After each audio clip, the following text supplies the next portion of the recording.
Hello everyone, Radhe Radhe, नमस्ते, प्रणाम, good morning. कैसे हो आप लोग? आशा है कि बहुत अच्छे हों, स्वस्थ हों, मस्त हों। Welcome back to my channel Ashi Rashi vlogs. मैं हूँ रुचि। तो सुबह के लगभग बज रहे हैं 5:30 और उठते के साथ ही यहाँ पे मैंने छत का गेट खोल दिया है। साथ ही मैं देख भी लेती हूँ कि बारिश आ रही है या नहीं आ रही है, मौसम के क्या हाल चाल हैं। तो अभी हल्की हल्की बारिश जो है वही आ रही थी, ज़्यादा ऐसा कुछ था नहीं। तो फिर यहाँ पे फ्रेश वगैरह होने के बाद आ गई थी मैं पानी गर्म करने के लिए मेरे लिए, और साथ के साथ ही जो है मैं लंच की भी तैयारी करूँगी। कभी कभी ऐसे होता है कि सुबह जल्दी आँख खुल जाती है और कभी कभी ऐसे होता है कि सुबह उठने का मन ही नहीं करता रहता है। और ये डिपेंड करता है कि रात को आप कितने बजे सोए हो। अगर हम 10 साढ़े 10 बजे तक भी सो जाते हैं ना, तो सुबह जो है वो जल्दी नींद खुल जाती है। लेकिन वहीं अगर रात को सोने में लेट हो जाता है, कभी कभी तो मुझे 12:30 या 1 भी बज जाते हैं, जिस दिन मुझे यूट्यूब का ज़्यादा काम रहता है, तो फिर सुबह जो है ना उठने की बिल्कुल ही इच्छा नहीं होती रहती है, हिम्मत ही नहीं होती रहती है कि उठो।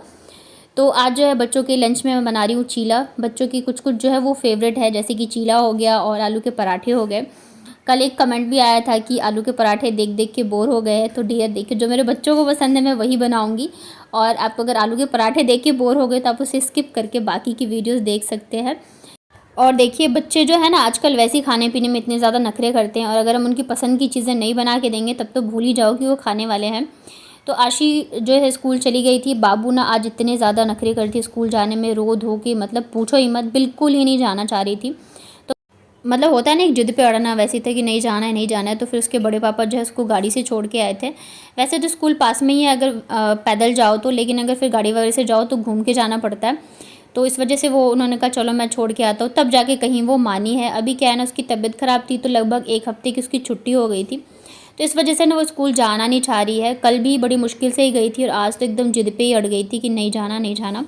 तो फिर जैसे ही वो गई, इधर मैं लग गई मेरे कामों में। कल कपड़े धोए थे ना तो सूखे नहीं थे, थोड़ी देर बाद ही बारिश आ गई थी। तो फिर मैंने ऐसी रूम में ना एक रस्सी सा टांग रखा, ये हमेशा ही टंगा रहता है, मतलब गर्मी हो बरसात हो ठंड हो। तो इस पर मैंने फिर जो सारे कपड़े डाल दिए थे, और पंखे में टेबल फैन जो रोटेशन पे डाल देती हूँ तो मतलब सूख जाते हैं। तो जो पतले पतले हल्के कपड़े थे ना वो तो सारे सूख गए थे। जो थोड़े बच्चों के फ्रॉक वगैरह या मेरी लेगी वगैरह थी वो नहीं सूखे हैं। तो जो सूख गए हैं उन्हें मैंने हटा दिया है, फोल्ड करके रख दूँगी। और बाकी जो कपड़े हैं ना उसे मैंने वापस से रख दिया है ताकि सूख जाए। वैसे तो जो धूप और बाहर हवा में सुखाओ उसकी बात अलग होती है, और जो ऐसे रूम में सुखाना पड़ता है ना, तो मन तो नहीं मानता, लेकिन क्या कर सकते हैं, अभी बारिश का टाइम है, ऑप्शन ही नहीं है कुछ। और 24 घंटे तो बारिश यहाँ पे लगी ही रहती है। तो यहाँ पे सारे कपड़े वगैरह जो सूख गए थे उन्हें मैं फ़ोल्ड करके रख देती हूँ बच्चों के। और जो भी हल्के फुल्के मेरे सूट्स वगैरह थे ना, तो बस वही सूखे थे। और मैं सोच रही थी कि जब तक बच्चे आए जल्दी जल्दी से मैं काम कर लूँ। बच्चे जब घर पे होते हैं ना तो काम करना बहुत ही ज़्यादा मुश्किल रहता है, मतलब हद से ज़्यादा हो जाता है। कैसे मैं मैनेज करती हूँ वो मुझे ही पता है। पर ठीक है, एक बार बच्चे थोड़े से समझदार हो जाएंगे ना तब इतनी ज़्यादा मुश्किल जो है वो नहीं रहेगी। तो बस यहाँ पे सारे कपड़े वगैरह जो फ़ोल्ड करके अलमारी में लगा दिए हैं।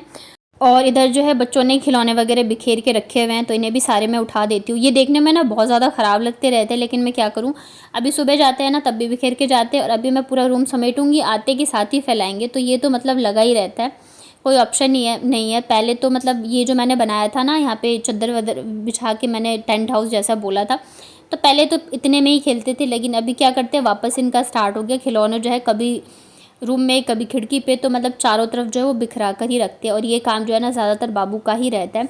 देख रहे हैं बेड के नीचे हर जगह इनके खिलौने जो है ना ऐसे पड़े रहते हैं। तो सारे मैंने उठा के रख दिए हैं। और देखिए खिड़की पे भी है, मतलब ग्लास कटोरी चम्मच सब कुछ इनके खिलौने वाले बैग में मिल जाएगा। मतलब जब कभी मुझे कोई चीज़ नहीं मिलती है ना तो एक बार मैं इसमें चेक कर लेती हूँ, क्योंकि पता नहीं मिल जाए।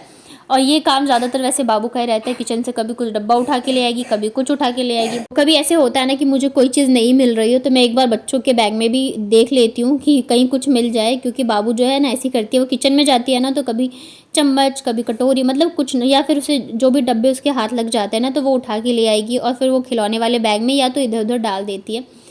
तो उसके बाद फिर यहाँ पे खिड़की पे थोड़ी बहुत धूल जो है वो लग गई थी, तो उसे भी मैं साफ़ कर देती हूँ। वैसे मैं करती रहती हूँ, लेकिन मैं ये छोटी छोटी चीज़ें जो है वो नहीं दिखाती हूँ, बट दिखाना चाहिए। तो मैंने कहा चलो आप लोगों के साथ आज शेयर करती हूँ। साथ ही आज मुझे ना बेडशीट भी चेंज करनी है। इस बेडशीट का कलर ऐसा है ना कि पता नहीं चलता है गंदी हुई है नहीं हुई है, लेकिन एक तो खुद को भी पता रहता है कि गंदी हो गई। दूसरी चीज़ ये है बरसात का मौसम है, तो बच्चे जो है ना ऐसे ही खाली पैर इधर उधर घूमते रहते हैं, तो फिर इस वजह से सोचा मैंने चलो मैं इसे हटा के चेंज कर देती हूँ। धुलेंगे कब वो तो पता नहीं, क्योंकि बरसात का मौसम है, तो जब थोड़ा मौसम सही रहता है तो अभी मैं धोती हूँ। अभी बारिश में धो के मतलब क्या ही करूँगी, रूम में तो इतना ज़्यादा नहीं सुखा सकती हूँ। थोड़ी देर भी बाहर रह जाता है ना तो थोड़ा सा लगता है कि चलो ठीक है। तो बस यहाँ पे फिर मैंने बिछा दी है बेडशीट। और आज मैं आप लोगों के साथ एक चीज़ शेयर करने वाली हूँ, साथ ही आप लोगों से पूछने वाली भी। आप लोग मुझे कमेंट में ज़रूर से इस चीज़ का आंसर करना। तो कल ना मेरी एक फ्रेंड का कॉल आया था। एक्चुअली क्या है कि अब ना तो मेरे पास इतना टाइम रहता है ना उसी के पास रहता है। उसके पास भी 2 छोटे बच्चे हैं कि एक दूसरे से बात कर पाए, बट फिर भी जब उसको टाइम लगता है तो मुझे कॉल कर लेती है। और मुझे लगता है दोस्ती होनी भी ऐसी चाहिए जहाँ ये ना सोचना पड़े कि मतलब सामने से कॉल नहीं आया तो मैं कैसे करूँ। या परिवार में भी यही होना चाहिए कि जब जिसको टाइम लगे कर लेना चाहिए। ये नहीं सोचना चाहिए कि सामने वाले ने किया नहीं किया, या तो ये समझना चाहिए कि सामने वाले की सिचुएशन कैसी है। तो फिर बात करने पे पता चला कल वो बहुत ही ज़्यादा परेशान थी। तो एक बहू जो होती है ना उसके ऊपर पूरे घर परिवार, नाते रिश्तेदार सबकी ही जिम्मेदारी होती है। और उसे ये उम्मीद की जाती है कि वो सबको ही खुश रखे, अपनी सारी जिम्मेदारियाँ अच्छे से निभाए। लेकिन अगर वही एक दिन वो बीमार पड़ जाए ना तो उसे पूछने वाला कोई नहीं होता है। मुझे ना एक चीज़ समझ नहीं आती है कि अगर कोई बहू अपने सास ससुर की सेवा ना करे तो उसे सभी मतलब बोलते हैं कि ये ऐसी है वैसी है। लेकिन जब एक बहू को ज़रूरत होती है ना अपने फैमिली के सपोर्ट की, प्यार की, सहारे की, तब कोई नहीं होता है उसके लिए खड़ा। कोई भी उसके सपोर्ट के लिए या उसकी हेल्प के लिए कोई भी नहीं खड़ा होता। चाहे वो एक दिन बीमार पड़ जाए तब भी उसे कोई पूछने वाला नहीं होता है। और कहते हैं ना कि एक औरत जो है वो ये कभी नहीं भूलती है कि उसके प्रेगनेंसी से लेकर उसके डिलीवरी के बाद तक उसके साथ कैसा व्यवहार किया गया। और ये बात बिल्कुल सच है। अकेले बच्चों को पालना कितना मुश्किल है आज के टाइम में, वो मैं भी बहुत ही अच्छे से जानती हूँ। और जो मेरी तरह है अकेले बच्चों को देख रही हैं तो आप लोगों को भी पता ही होगा कि कितना मुश्किल काम होता है आज के टाइम में। मैं इस चीज़ को बिल्कुल भी सपोर्ट नहीं कर रही हूँ, और ना ही मैं ऐसे कह रही हूँ कि भैया आप अपने सास ससुर की सेवा ना करो। बिल्कुल करना चाहिए, चाहे आपके साथ कैसा भी व्यवहार किया गया हो।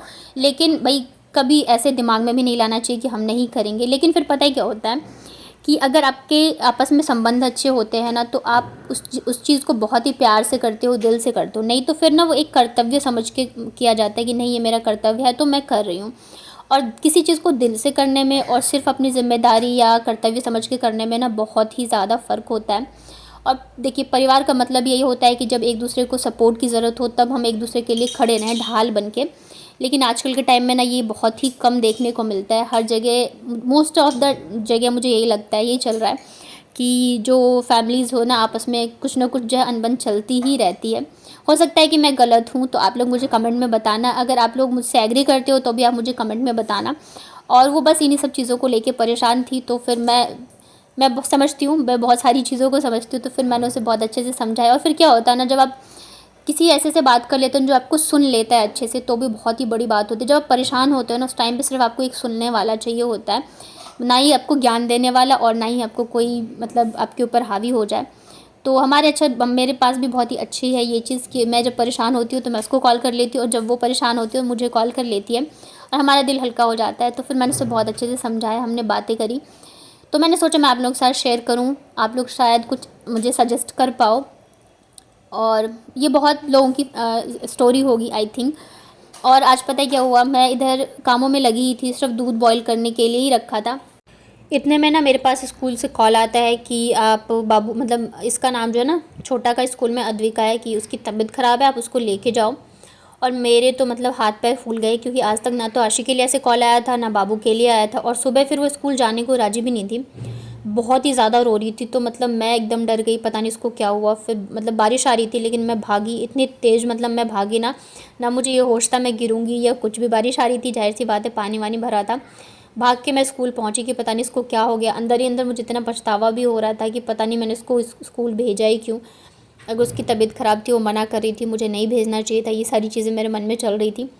फिर उसको मैं स्कूल से लेके आई और मतलब मैंने पूछा पहले तो मैम से कि क्या हुआ, तो वही था कि रो रही थी स्कूल में और हेड डाउन करके बैठी थी। तो फिर मैं उसको घर लेके आई और फिर देखो घर आने के बाद जो है ना इसका असली जो है रूप आया बाहर। अभी मैं आपको दिखाऊंगी। घर आने के बाद ना इतनी ज़्यादा शैतानियाँ इसकी शुरू हो गई थी और इसको कुछ नहीं हो रहा था स्कूल में। करो आप स्कूल से क्यों आए हो घर? क्योंकि मैम ने मुझे टॉफी नहीं दिया। मैम ने टॉफ़ी नहीं दी इसलिए घर आ गए? हाँ। मैम टॉफ़ी नहीं देगी तो पढ़ाई नहीं करोगे? नहीं। आपके दांत सड़ गए ना? और आपने मुझे टॉफी दिया बनाती हूँ तो आप क्यों रो रहे थे ऐसे? फिर कैसे पढ़ाई करोगे बेटू? आप स्कूल में नहीं रुकोगे तो? हाँ, मैं खाना बना रही हूँ। खाना बना रही हूँ। घर आके तुम तक तो कर रही हैं मैडम।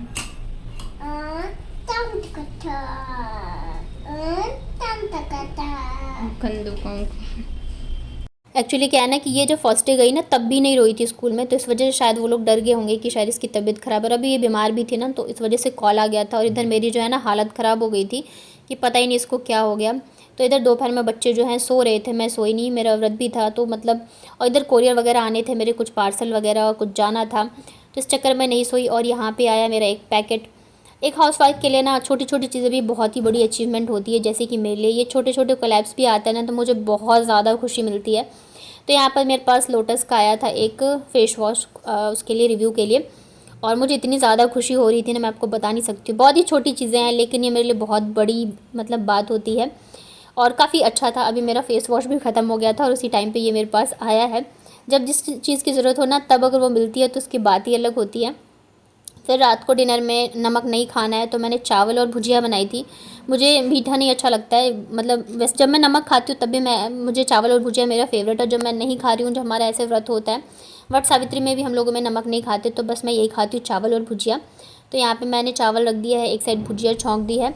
और बच्चे जो है दोनों नीचे से डिनर करके आ गए थे, तो मुझे और भी टेंशन नहीं थी, नहीं तो फिर इन लोगों के लिए मुझे अलग से बनाना पड़ता। और मतलब मोस्ट ऑफ द टाइम ऐसे होता है, जब ये रात को नीचे जाते हैं तो डिनर करके ही आते हैं। तो क्या है, वैसे तो हल्दी वगैरह डाल सकते हो, लेकिन फिर वही एक ही चम्मच मैं यूज़ करती हूँ ना मसालेदानी में, तो उसी से नमक भी डालती हूँ, तो इस वजह से मैंने कुछ नहीं डाला। बस सिंपल भुजिया बनाई थी, चावल के ऊपर डाला घी, और ये है भुजिया। तो आज का डिनर मेरा यही था। उसके बाद यहाँ पे टाइम हो गया है सोने का, सारी किचन के काम मेरे ख़त्म हो गए हैं, तो मैं फ़ेस वॉश करके आई थी। अगर आप चाहते हो आपकी स्किन हेल्दी रहे ना, तो एक चीज़ हमेशा ध्यान रखना, सोने से पहले अपना मुंह धोना कभी मत भूलना। अच्छे से फ़ेस वॉश ज़रूर कर लेना, जो भी आप फ़ेस वॉश यूज़ करते हो उससे। और फिर उसके बाद चाहे आप मॉइस्चराइज़र लगा लो। मैंने यहाँ पे एलोवेरा जेल लगाया था, क्योंकि अगर पूरे दिन की जो धूल मिट्टी होती है ना मैं स्किन पे रहेगी, तो फिर जाहिर सी बात है पिंपल वगैरह होने ही होने हैं। और आज जो है मैं करी हूँ अपना हेयर केयर रूटीन। अभी काफ़ी दिनों से नहीं कर रही थी, बट आज मेरे सर में भी दर्द हो रहा है, और कोशिश करती हूँ वीक में 2 दिन तो मैं कर ही लूँ। जब से बच्चे बीमार हुए तब से मेरे सारे जो है ना skin care hair care routine सारे ही मतलब ख़त्म हो गए हैं। तो यहाँ पे मैं लगा रही हूँ वो रोज़मेरी, मेरे स्प्रे जो था मेरे पास रखा हुआ, वही अच्छे से बालों में लगाऊंगी। इससे क्या होता है ना, अभी बरसात का मौसम है, तो 1-2 दिन भी हेयर वॉश नहीं करो तो स्मेल सी आने लगती है, बट इससे ना बालों में खुशबू भी काफ़ी अच्छी आती है। और फिर इसकी जो फ़ायदे हैं आपको पता ही है। उसके बाद यहाँ पे मैंने जो मसाज वाला ब्रश है उसे अच्छे से मसाज किया था, क्योंकि मेरे सर में बहुत ज़्यादा दर्द हो रहा था। एक तो पूरे दिन काम, फिर बच्चों के पीछे लगना, और फिर मेरा व्रत भी था। तो बस इसी के साथ अपना ये वाला व्लॉग एंड करती हूँ। उम्मीद करती हूँ आप लोगों को मेरे व्लॉग्स पसंद आते होंगे। पसंद आते तो प्लीज़ लाइक करिए, प्लीज़ एक छोटा सा कमेंट ज़रूर से कर दिया करिए, मुझे बहुत अच्छा लगता है। मुझे मोटिवेशन मिलती है कि हाँ आप लोग मेरे व्लॉग्स पसंद कर रहे हो, तो मुझे और अच्छा बनाना चाहिए।